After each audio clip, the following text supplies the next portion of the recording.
2 or 3 months later, you find they're back again. My mother, they even forget that it was their mother last time. So my mother has died.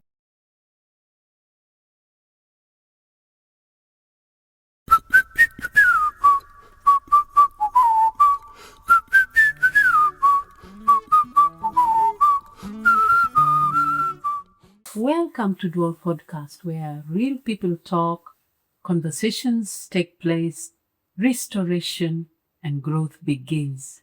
Today we have an interesting topic on why people pretend to be okay and they're not okay. So the question is, have you ever smiled through a difficult day and everybody comes and says, hi, and how are you? And you say, I'm fine. Yet inside, you are suffering. Inside, you are not fine. Many people in Nairobi are carrying invisible burdens every single day. We are looking at the reasons behind this. We live in a city. Nairobi is a city where there's so much competition, there's so much ambition, there are so many opportunities, and with all that, there's intense pressure. Many people appear to be successful on the outside, but when you look at them closely, when you really study them and follow their real lives, you find they're not as successful as they look. So guys, those of us who like looking at somebody and copying them and envying them, you don't know what their real life is. As a result, many are stressed, they have mental health issues. Yeah, and it's not so obvious because a lot of people will hide behind the smile. They will hide behind hard work. They will hide behind being constantly busy. Why are so many people pretending that they're okay? That's a good question. Okay, one of the reasons is pressure. There's so much pressure to succeed. And not succeed gradually. There's pressure to succeed quickly and literally overnight. In our days, I remember when we were young, people were patient. You embark on a course, you embark on a business, and it grew organically, it grew naturally. So that by the time now you have your business successful, you bought your lorries, you're delivering your goods, it's taken some years that it's gone through organic growth. But nowadays, it's just not that, especially among young people. You want instant wealth. Again, another thing that could be there is defining success. For some people, their success is unrealistic. You have to have a big car, a Mercedes, you have to have a big house. You have to have the best designer clothes. You have to have so much land. And those are the hallmark or the targets to them of what they need to be successful.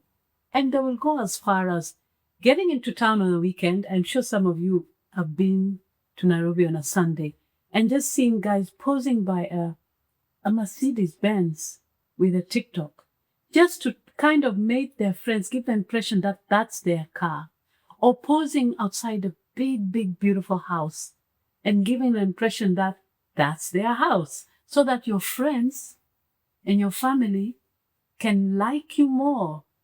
So there's this pressure. Then there's also another pressure of wanting to be accepted. For some people, acceptance means wealth. You'll only be accepted by your friends when you have. And you wonder, is that the real reason to have such friends? Because the reality is that you should be my friend even when I don't have.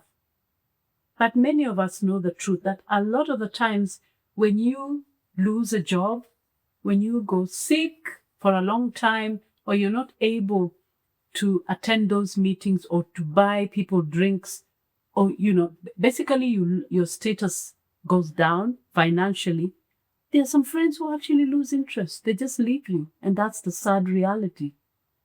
Therefore, there are those who will strive to pretend so that they keep their friends.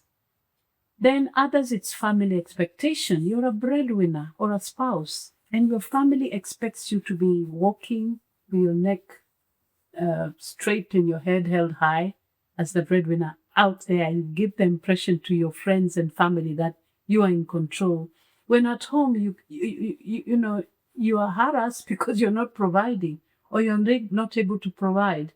So that pressure to pretend, to your family and your colleagues that you are in control and you're happy for that matter, is another matter. Relationships are issues. There are many marriages where they're extremely unhappy in their homes. But outside, you would not know. And this cuts across the board, So there's this pressure to give an impression outside that you are happy, you're in love, But in the house, you don't talk. Perhaps maybe you don't even sleep in the same bedroom. So there's that pressure and family expectations. Depends on your job, depends, on where you work. Then fear of rejection. Nobody, guys, nobody wants to be rejected by anybody. And rejection is a hard experience to go through. Whether you've had rejection as a child, rejection as an older person, it's something that affects you your lifetime, whole of your lifetime. So the key message here, we are saying, when you do not need to pretend. People who pretend are not necessarily weak. People who pretend have genuine fear of depression or rejection, or genuine fear of shame or disrespect or being ignored. And that's human. I'm sure some of you can identify with that.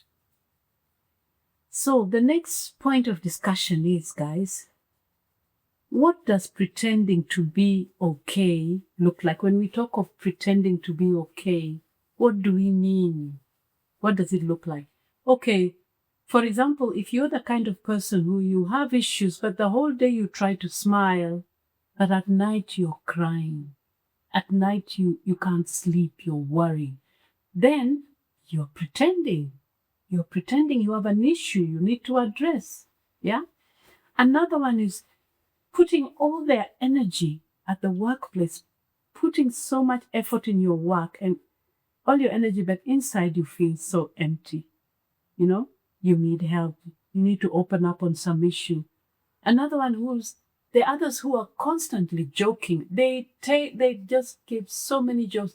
Guys, joking is not so bad, but excessive joking, constant joking all the time, there's a problem. It's a cry for help. When you have friends or yourselves, you're joking too much, hey, you need help. You need help because there's something you're hiding, most probably. Also, another one who's constantly busy. You're just not available. You're avoiding your friends. You're avoiding situations. You're avoiding responsibilities.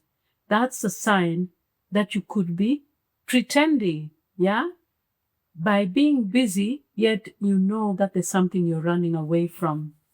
Giving excuses you're tired, withdrawing from your friends, and drinking, getting more into drinking and drugs as an escape route. That could be one of the red flags on people who are pretending. But let me tell you guys, when one continues to pretend constantly, there's a hidden cost. Because whatever it is that you're hiding inside, whatever pain you're going through is going to bring mental health issues.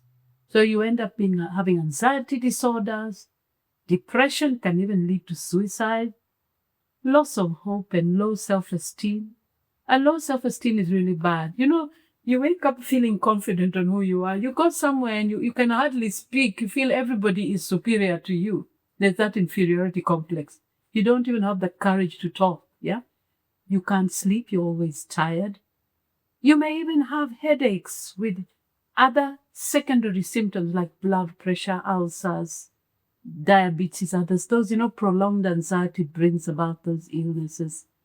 Then you're disagreeing When you disagree with your friends, you're disagreeing with your colleagues, you're disagreeing with your parents, your brothers and sisters, everybody.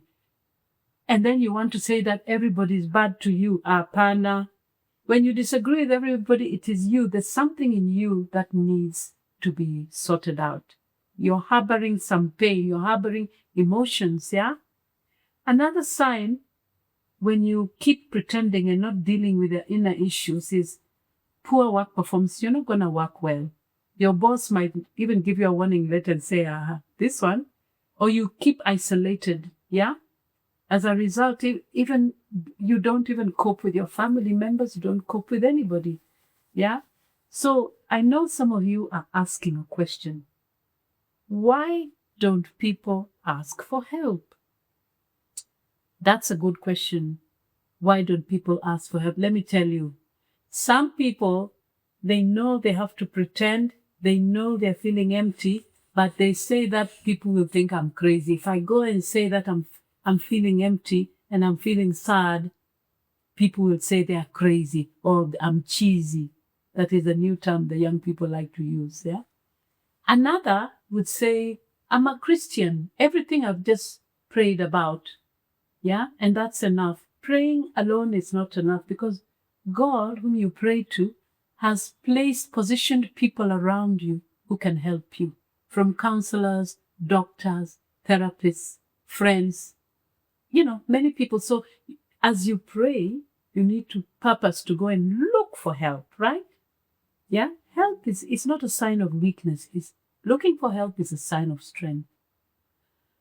Another one says, no, I'm too strong in the family. I'm the strong one. If I go and tell people I cannot manage, and I'm the eldest son in this family, what will happen to my mother? My mother will collapse. The others will, what will happen? I'm telling you, more so you need help. If you're the strongest person in the family, you need even more help so that you can help others. Yeah? Then others argue, you will not understand. Yeah, this person will not understand. There's no point of telling anybody. Well, I'm sure you cannot miss to have a friend or a person who can be able to listen and help. Another one is fear of losing the job. If I complain about my situation, I might lose my job. Yeah. And yet you're going to lose your job anyway when you now break down with mental health issues. So it's better to go early and seek help. And then stigma. Some people feel they'll be stigmatized, that they're weak. Let me tell you, when you seek help, then that is a sign of strength and not weakness. Let's have a short break as we are just about to continue with the rest of the information.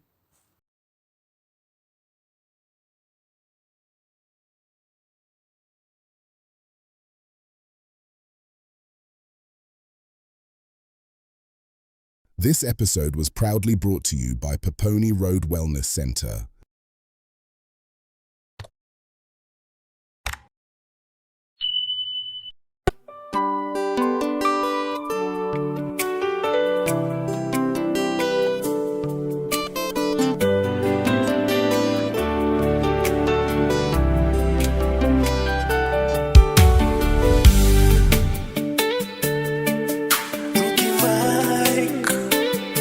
Na Auntie Maggie.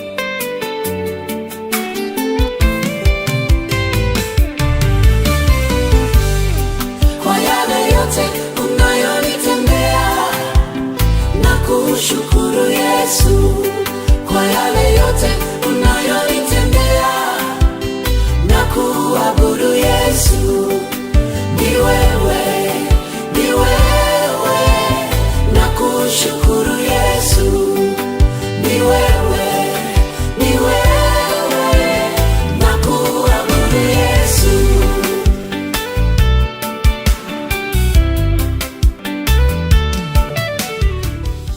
Welcome back to the DUOL Podcast.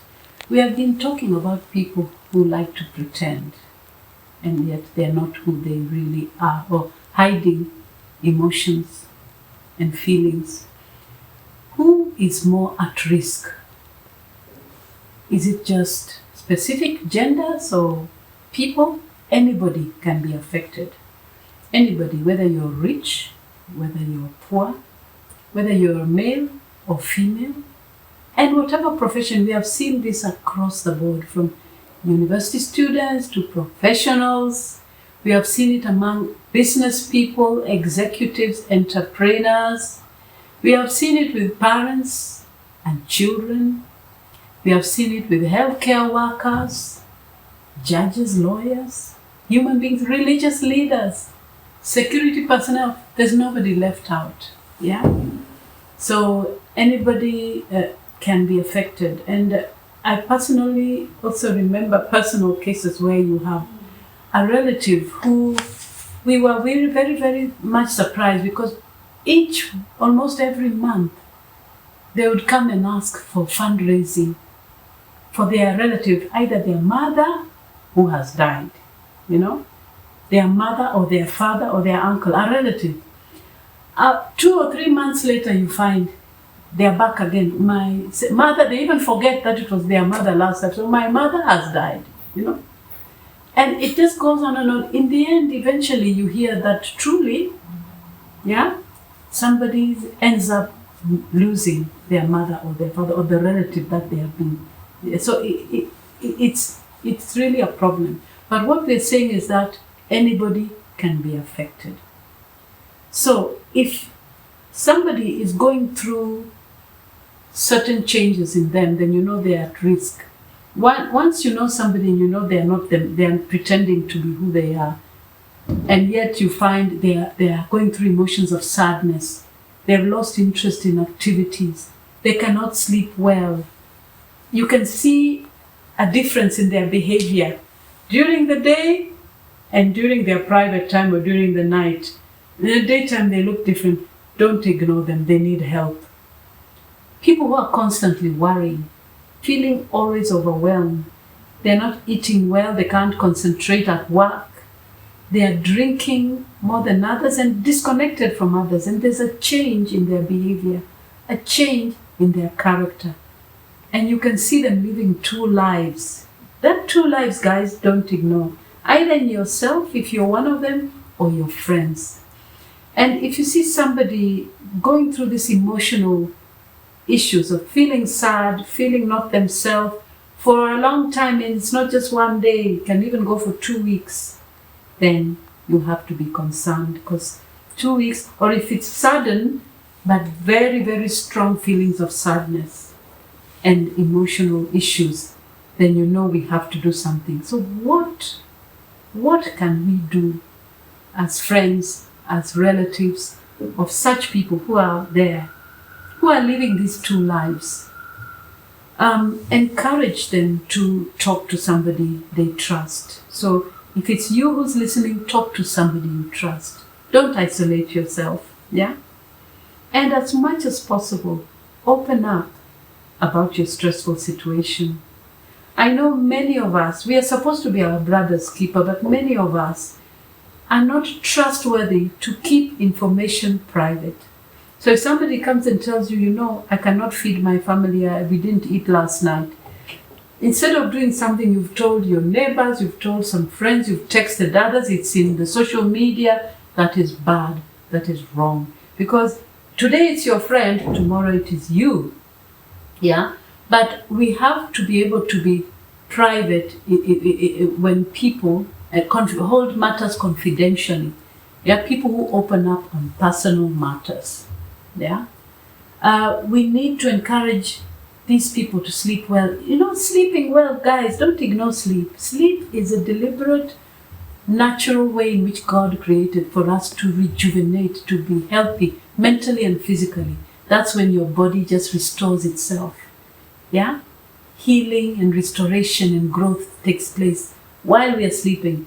And that sleeping is a way of reducing a lot of mental stress. And exercises as well. Exercises are very, very useful. We should avoid comparing ourselves to other people. And some of us will just compare. If your neighbor has a new car, you want to struggle to get a new car. So-and-so built a gorofa, even me, let me try and build a gorofa. Somebody is now looking wealthy, they have this, you also want to be wealthy. Do you know something? In my practice, I've learned that everybody has his path. The person you see and you look at and you think they are far much better than you and way ahead of you, you just don't know, one, what they've gone through. You don't know what they're facing. You don't know what they miss. Yeah? You don't know what they miss or what they go through. So they look happy and successful in the outside, but privately the guy is so unhappy. And people live unhappy lives within the four walls in which they stay in. That's a story for another day. People live unhappy lives. So let us not compare ourselves with others. Yeah. Let us not also assume that it's wealth and money, wealthy people with enough money who are going to be happy and do not need to pretend. You'll be surprised, many wealthy people who have all the wealth and all that are extremely also unhappy. And their lives are literally in confusion, yeah? And I know so many poor people, or let's say just lower socioeconomic people, who are happy. You'll be surprised. Okay, they're able to meet their basic needs, and they're happy. They are a lot happier than some of the people. So let's not just assume that wealth is what will bring happiness. We should also pray. Praying and seeking God is scientific. It's scientific. Doctors have proved beyond that. And many top medical schools have introduced spirituality into the medical curriculum of mental health because they have seen people who believe in the higher power, people who believe in God and pray regularly, live longer, have less stress, do not need to pretend. You do not need to pretend. Yeah? You're just yourself. And therefore do not have to hide behind so many things. It's a way. I'm not saying all, but I'm saying that's one approach that we can take. And then also accept your condition. If you have a stressful situation, if you have depression, if you have a mental health issue, or even just stress because maybe you're not happy at home, your kids are giving you stress and all that. One, accept you have a condition. Two, seek help. And seeking help is not a sign of weakness. Seeking help is a sign of strength. So make sure that you seek help. So I know some of you are asking, how can family, friends help? How can family and friends help? Oh yes, they can help. There are some families, unfortunately, or relatives who, when they know you're going through a difficult situation, you know what they say? They say, snap out of it. Or they say, you're just overthinking. Or they say you are just pretending. I know some who have actually said, my son is just a pretender. I'm not bringing him to the hospital. He's just pretending. Then they end up killing themselves. Yeah? What we need to say when we are confronted with such cases is, I am here with you. How can I help you? You're not alone. Or can you tell me what is happening? Shall I find somebody who can help you? Or simply, if you don't have anything to say, sit with the person, hold their hand in quietness. And that's what we normally do when you go to visit bereaved families. You don't have to say much. Sometimes you just sit, you're being there and sitting and just listening to them and holding their hand. By the time they talk, by the time they cry, by the time they open up, they feel more refreshed. It's like they have ventilated all the growing pressure that they have been harboring in them. Okay? So that's very important. Yeah? And lastly, as I finish, and I hope you enjoyed this talk because I know it will relate to so many people. We should have a message of hope for those of you going through situations you have to live two lives of pretending and yet suffering on the other side. No matter how long you have been suffering or pretending to be happy, you do not have to carry your burdens alone. So that's the first comment. Look for somebody you can open up to, somebody trusted, because that helps relieve the pressure in you. Yeah? And you cannot miss somebody you trust, even one. Yeah? Secondly, healing will begin when you stop pretending and you start talking. That's the plain truth. So let's not pretend. Healing begins when we start talking. And then when you talk, you're able to do. You're able to do, and you're able to now seek the kind of jobs, opportunities that you can take to enable you to make the wealth, you know. And then being fake, you become now genuine, okay? Then basically, should you have mental health issues, guys, in case you have mental health issues, it's treatable. Don't feel stigmatized. Don't feel ashamed. And the truth is, I've not seen anybody who's 100% normal. Everybody has some element of mental health issue. Everybody. So mental health is something that's so common. For some people, it's just too much that they live those double lives. They can get help. They can be treated. And recovery is possible. So there is hope, guys. And thank you so much for listening to this message. And I hope it should encourage you or someone near you, someone you know, in your neighborhood, in your village, among your friends or your workmates. Please come in to help them. And there's a number that we're going to put on the screen, because there's a facility where they can get help. Yeah? And the number will be on the screen, and the facility's name will be there, where they can call and get advice and get help. Otherwise, if you've enjoyed this talk, please share, subscribe, and we'll talk again. Make sure you watch some of the podcasts. There are different podcasts that are very, very helpful, yeah, in addressing some of these issues on mental health. Otherwise, ciao.